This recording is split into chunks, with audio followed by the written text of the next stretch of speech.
All right, my name is Jason Clifford. I like board games. First off, I just wanted to get a kind of a feel of the room. How many of you saw my board game talk at DevOps Days, the Ignite? A couple of you? Okay, so good. This will be new. I have a lot of similar slides, but I'm going to get to talk a little bit more because it's not a 5-minute talk. Another thing I want to ask, how many of you consider yourselves board game fans? Awesome. Good chunk of the room. So at the end, I'm going to talk about a couple board games that I have set up over here. We do have quite a few people, so I will be asking. I have to talk louder? Just a little louder. All right. I will be asking a few of you if you know any of these board games to kind of help out and spread out to some of them so that Tom and I will be helping by walking around, but we can't be at all the different board games at the same time. And I do highly encourage everyone to try some of these board games.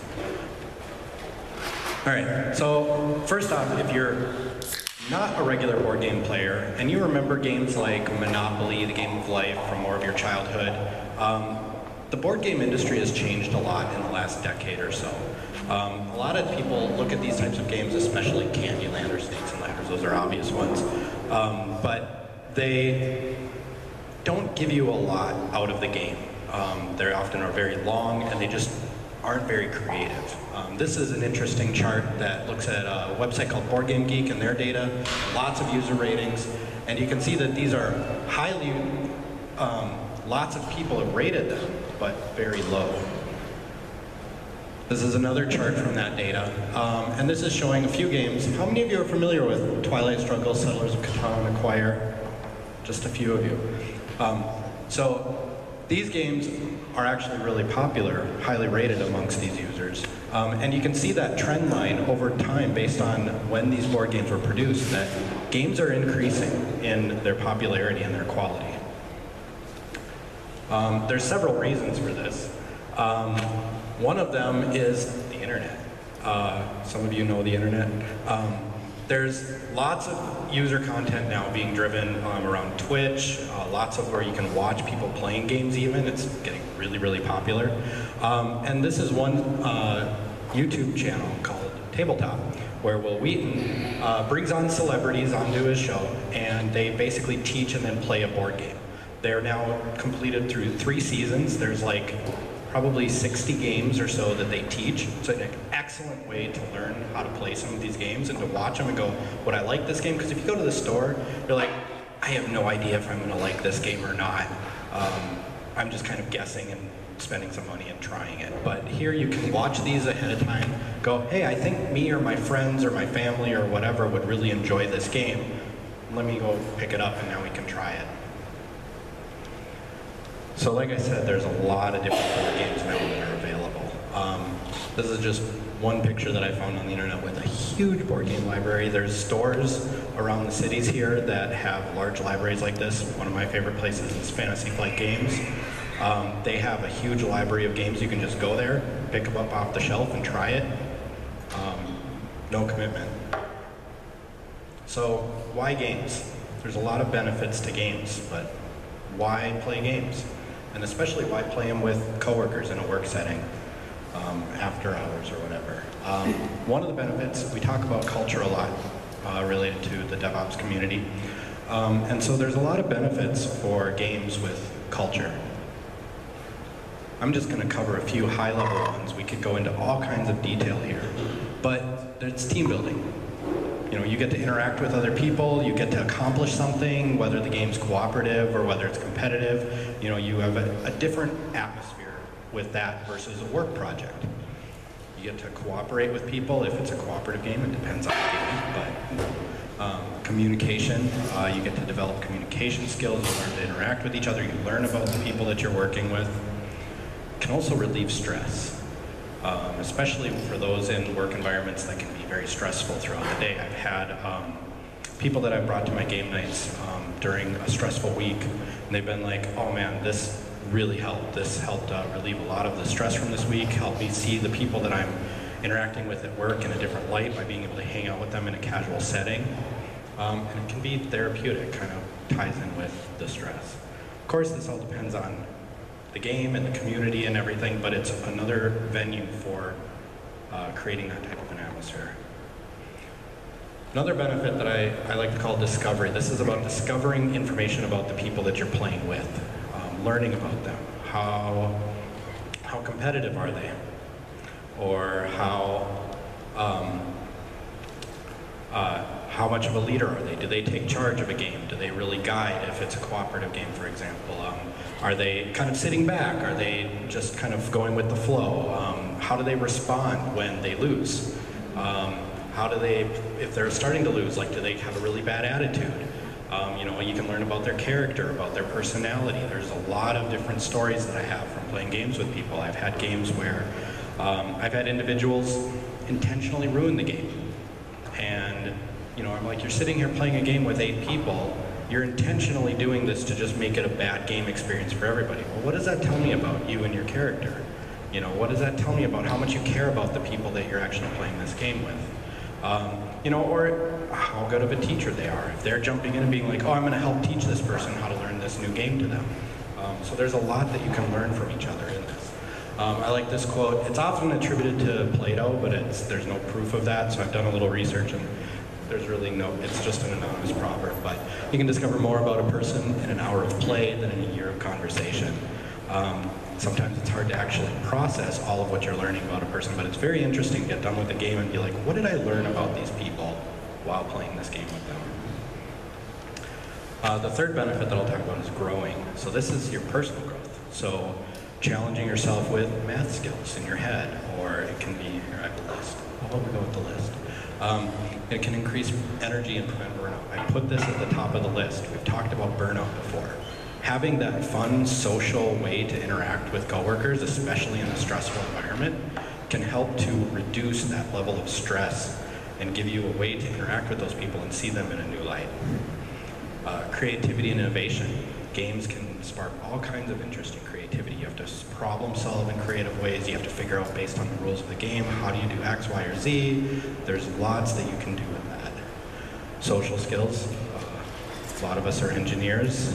Stereotypical that a lot of us are more challenged with social skills. Games, for those individuals, can push them out of their comfort zone in a way that is very easy for them, or it's a lot easier than in certain other environments, especially where it can be a very casual setting versus a more professional work setting.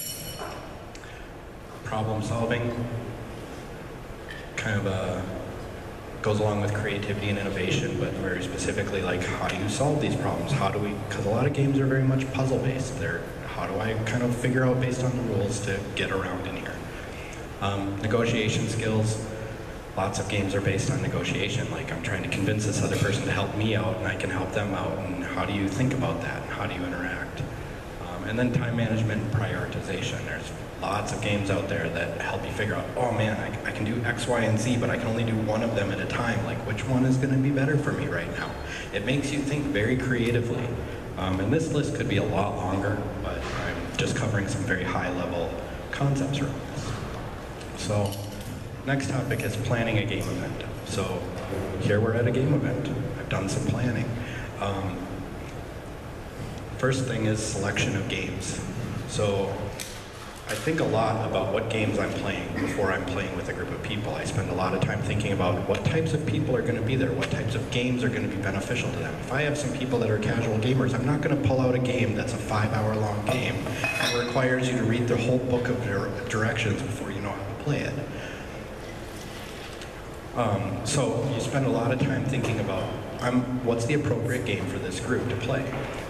This is something that I really like. There's a guy, Scott Nicholson, he's written a book called Everyone Plays at the Library. It's geared towards how to teach games and how to bring people into a community. It's geared more towards libraries that are setting up game events, and he has a lot of really cool research that he's done around this. But one thing that he talks about is these game experience archetypes, and he categorizes them in a way where we have all these different levels of interactions, and he talks about the different types of games and the different types of focuses that they have. So here we have knowledge. Knowledge is focused on the external knowledge you bring to a game. If you're playing a trivia-based game, that's entirely based on the knowledge you're bringing to the game. If you come to the game knowing nothing about sports, like me, I'm going to completely lose at that game. I have no concept for that game. Then there's social. Games are going to be some games are heavily geared on social interaction between the players. There's games where you don't interact with the other player at all. All you're doing is doing something on a board, and you can completely ignore what everybody else is doing. Then there's narrative, so this would be like role-playing games, or where there's a heavy story in the game. Some games, the story is, you can completely ignore it and you can play the game. Some games, you have to focus on that story and be creative and work within that story. And then there's strategy. This one's pretty obvious. Risk, thinking about what you're doing, how you're making moves. And then what I find really interesting is he separates out the action. So he says strategy is thinking about what you're going to do, and action is acting that out. And this is an interesting differentiator from board games to a lot of video games. Board games focus on the strategy way more, where video games focus more on the action. Like if you're playing a first-person shooter, it's not deciding what you're going to do, it's actually being capable of doing the thing that you're trying to do. And that's what also makes that a higher barrier to entry for people that aren't used to playing those types of games. I can sit just about anyone down at a table, pick out a board game, and they can jump into it pretty quickly if I explain it clearly to them. Another planning tip is teaching. If you don't know the game well enough that you can teach it and explain it in a clear way, you're not ready to play that game with a new group of people, where you're trying to draw people in and expose them to this gaming world that they're not used to. It's going to be more overwhelming for them.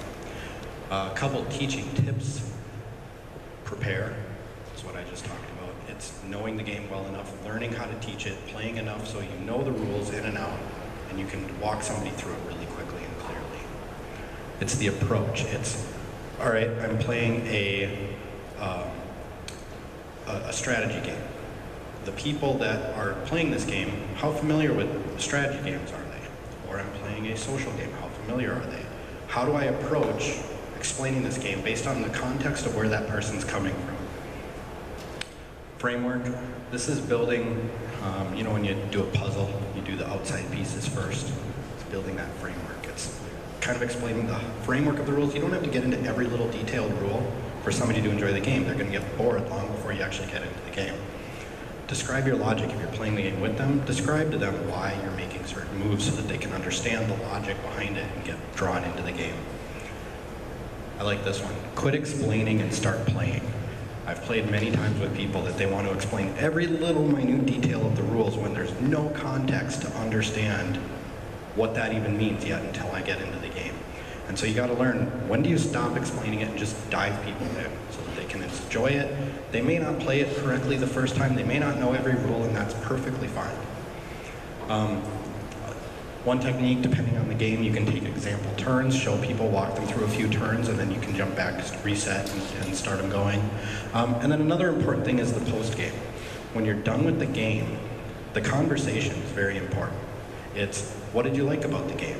You can learn a lot about that person, and if you then are playing with them again, maybe they didn't like that type of a game for certain reasons, and you can kind of figure out, what did they like about that game? Well, let me play another game that fits that category more for you. And what else? What are their thoughts about the game? There's a lot that you can learn about a person just from the post-game conversation. Another plan tip. We talk a lot about being inclusive in the DevOps community. I will repeat that for playing games. Basically, don't exclude anyone. Don't assume that people aren't going to want to play a game because of whatever stereotype you can place on them. Also, I love bringing kids into the games too. I've had fun where, I have an 8-year-old come and play a game that other people are like, oh, this is so hard, and the 8-year-old sitting there playing it and just they're like, how do you get this? And it's really fun to see the interaction too between different age groups within a game. Another one is location. You need to have a welcoming location. This picture was taken at Fantasy Flight Games. I already mentioned that earlier, but this is a great, bright, family-friendly, big, open space location. It's fun because I can sit there with some friends that are playing a hardcore game that's super detailed and several hours long. And at the table next to me is a family with some 4 or 5-year-olds playing a game where they're flicking stuff around the table, and it's just really cool atmosphere. All right, so we've talked a little bit about the benefits of games. We've talked about how to organize a board game night, and I've shown you a little bit of some of my thought process for tonight. Let's talk about a few games. So most of these games I have here tonight, so pay attention, because I'm going to ask you which game you want to play. The other thing I'm going to ask is, because there's a lot of people here, I can't be everywhere at once to teach everyone all of these games. So if you know one of these games, at the end I'm going to call a few of you up, and then I'm already set up out here, and then I will kind of have people raise their hands if they want to go play a certain game and kind of go over to a table and they can start playing. They're already set up, so you should be able to get going. And then Tom and I will be walking around, and we're available to help with questions, getting people started, whatever we need to do. Make sense? All right. First game that I'm going to talk about is the Resistance. If you've played games like Werewolf or Mafia, this will seem fairly familiar to you. This game plays 5 to 10 people. This is a very heavy social game. You are all a part of the Resistance, but some of you are spies. You need to go on some missions together. But you have to figure out who the spies are so that they don't go on the missions and sabotage them. If you're a spy, you want to go on the mission and sabotage the missions. So you go through up to 5 missions together, and the first side to successfully complete 3 missions or to sabotage 3 missions wins the game. The trick is, the spies know who each other are, but nobody else knows who the spies are. So it's kind of a deception, deduction, high social game where you're interacting with each other and bluffing and trying to figure out like, I don't know who to trust, who should I send on this game, or I trust you, and sometimes it can be very surprising. So think about if that game interests you. We have a couple tables already set up with these. Another game that I've set up over there is called Dixit. This is the most family-friendly game that I have out here. If you've played games like Apples to Apples or Cards Against Humanity, it has a very similar feel to that. In this game, you have a set of cards, and every single card is unique. On your turn, you pick one of the cards in your hand, you put it on the table face down, and you say a word, a short phrase, or make a sound related to your card. The cool thing about this is, everybody else has a hand of cards, and then they're going to pick a card in their hand that they think matches your word, phrase, or sound. And they'll put that down on the table. And then they'll get shuffled and then revealed, and everybody will vote on which one they think you played. The trick is, whatever your word, sound, or phrase is, it can't be too obvious, but it can't be too vague as well. You have to get some people to vote for yours, but not everybody. So you have to be right in the middle. It's a very interesting game. And the art is just beautiful, and it's fun because it's all kinds of creative stuff happens. The next one, I have Forbidden Desert up here, but I actually have 3 games out on the tables that are in the same, they're very similar games. One's Forbidden Desert, another one is called Forbidden Island, and the other one's called Pandemic. These are all team games. You are all working together to beat the game. It's a puzzle game. So in Forbidden Desert, you've crash landed in a desert, and you have to, as a group, find 4 parts to your ship and get back to your ship and get out of the desert before you die of thirst or get buried in sand, whichever happens first. Forbidden Island, you are trying to collect 4 unique artifacts from an island that is currently sinking around you. And so tiles disappear and you can't walk on those anymore because it's water. And then Pandemic, you are trying to cure diseases. These diseases are spreading across the world, and you are trying to figure out how to cure them in time before they spread globally. All of these games, each person that's playing has a unique ability, and then you have some shared abilities, and then you go through turns. This is really interesting because as you go through this game, it's interesting because you really get to try to problem solve together to beat this game.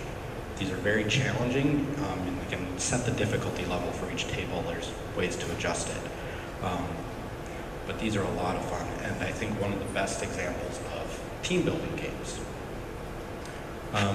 This is another one. I have it here, but it's a little bit longer game, so I don't think we're going to pull it out. But it's called Betrayal at House on the Hill. This one starts out as a team building game. This one's heavier on the story, so this is the narrative idea. But everybody is, as a team, searching a haunted house. And the haunted house is different rooms. You collect items, and at some point, the haunt is triggered. And you find out that one of your team has betrayed the rest of you. The rest of the game then is that person versus everybody else.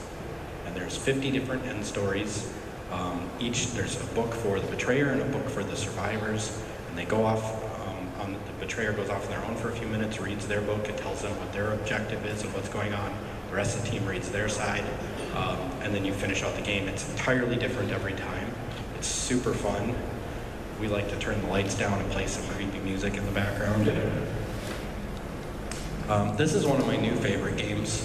This is called Hanabi. You are trying to build a fireworks display. The trick is, well, so I'll explain first. It works kind of like solitaire. You have 5 different colors, and you have cards numbered 1 through 5. You have to play the green 1, before you can play the green 2, 3, 4, and then 4 and 5. The trick is you can't look at your own cards.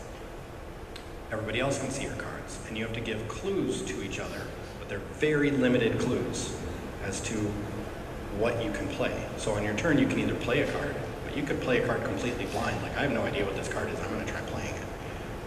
But there's consequences to that if you don't know enough about the card and don't play the right card. I love this one because it's a team game, but it is so heavily focused on communication skills and getting into the other person's head. Like, if I tell you this, how are you going to perceive this information? And what are you likely to do with this? Can you trust me that I'm giving you information that is going to be useful to you, or if I'm giving you information to hold on to a card for later because I don't want you to accidentally discard that card? It's a very fascinating game. It can be very frustrating first time through, but as you start to build a common language as you play this game, it's super fun and very interesting. And then Cards Against Humanity, DevOps Against Humanity. Bridget, you said, where are you? You said you brought it? So we can pull that out. I have a lot of games already available, but if people are interested in that, Bridget can probably pull that one out. Is anybody not familiar with Cards Against Humanity? Yeah, okay, just a couple people. Have you played Apples to Apples? No, okay. So it's a very simple game. You play a card that basically asks a question or has a underscore line or word, and then other people play another card that fills in that blank. Usually it's very funny or disturbing, depending on the game. DevOps Against Humanity is Bridget's taken that same concept of a game and themed it to the DevOps community. All right, so those are the games. I'll also announce that I do first Saturday of the month game ops at a place called Fantasy Flight Games Center in Roseville. So first Saturday of the month, I'll be there 1 to 5. Anybody can come and play some games with me. Tom is usually there, Tony's usually there. We have a couple other people that show up now and then. But if you want to then keep learning some games and having fun, we're there. We're either playing our own games if nobody else shows up, and if people show up, we'll pick a game that you want to learn and we'll teach it to you. All right, so. That will be on the brand fancy new website. I'll have that scheduled so you can kind of create a calendar reminder or whatever. All right, so, what? Yeah, I'll take questions first. And then after questions, we can go play some games. Anyone have questions? Yes, Bridget.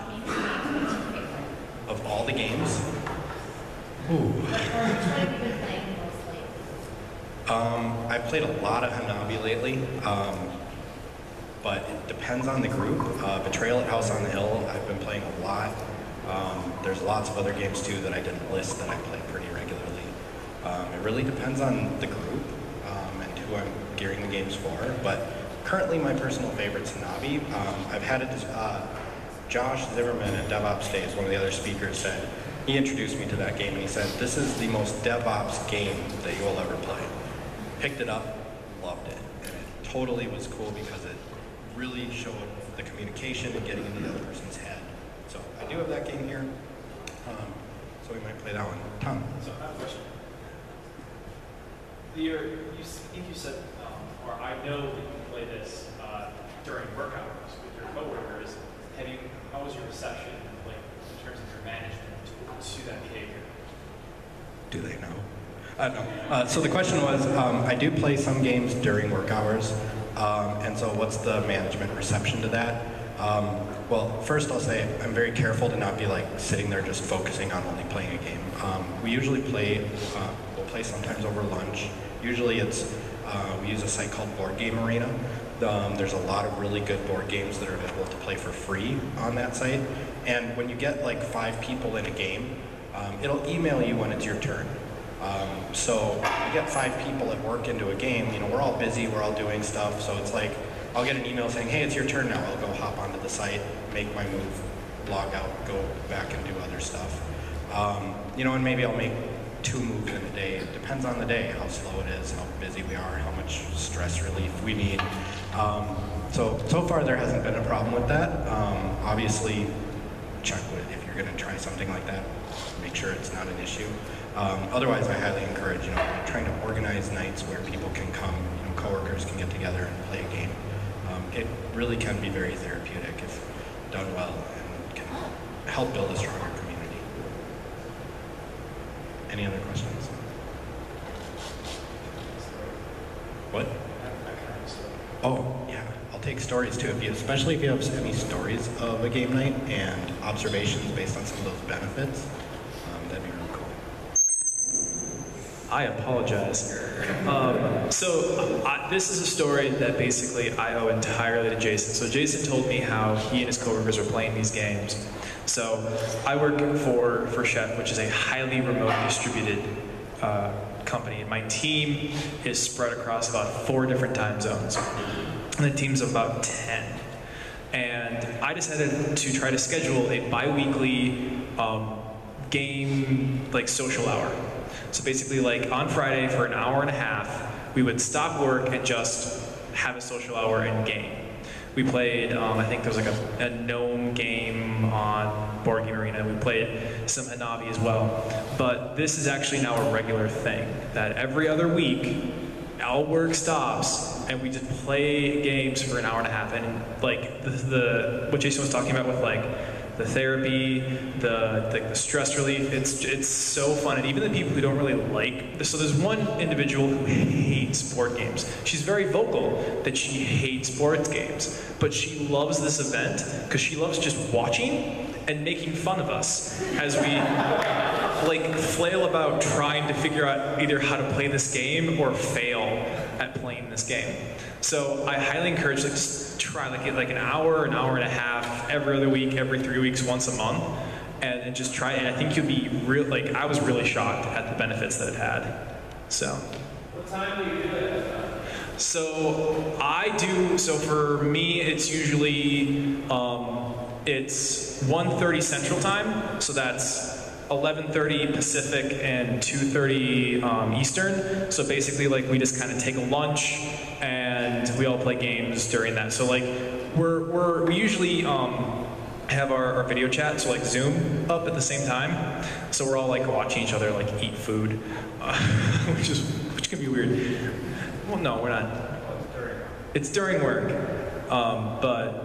Yeah, so like, yeah, it's, and do whatever kind of works for your team. I really wish we were, like, Board Game Arena is nice because, like, we can take turns and, you know, we actually had we had both our eng lead and then our next level manager up, both come to both games, like the first 2. And they've kind of come back and forth between the other ones, but like that's something that managers can get it on too, because there's nothing that builds there's no better team building than watching your manager flail about trying to figure out how to operate this little gnome as it digs these tunnels. So that was my story. I will, based on that too. This was a board game night that I did at Wells Fargo. We had a lot of people flying in down to Charlotte, and I asked, hey, can I organize a board game night down there when we have a bunch of people together? This is a manager, and a manager, and an engineer. Different levels. It's really fun to get everybody together and different viewpoints and different levels of the organization. Yeah? What makes a game suitable to a DevOps person? Suitable to a DevOps person? Yeah, you said So like Hanabi, for example, basically the games show they help you develop some of the skills that we talk a lot about with DevOps. Communication, thinking about what the other person's perspective might be. So like Hanabi, for example, you spend a lot of time thinking like, all right, I have limited information to give you. How are you going to perceive this information? There's a lot of getting into the other person's head and trying to figure out like, how are you going to perceive this information? So it's a lot of getting in the other person's shoes kind of a thing.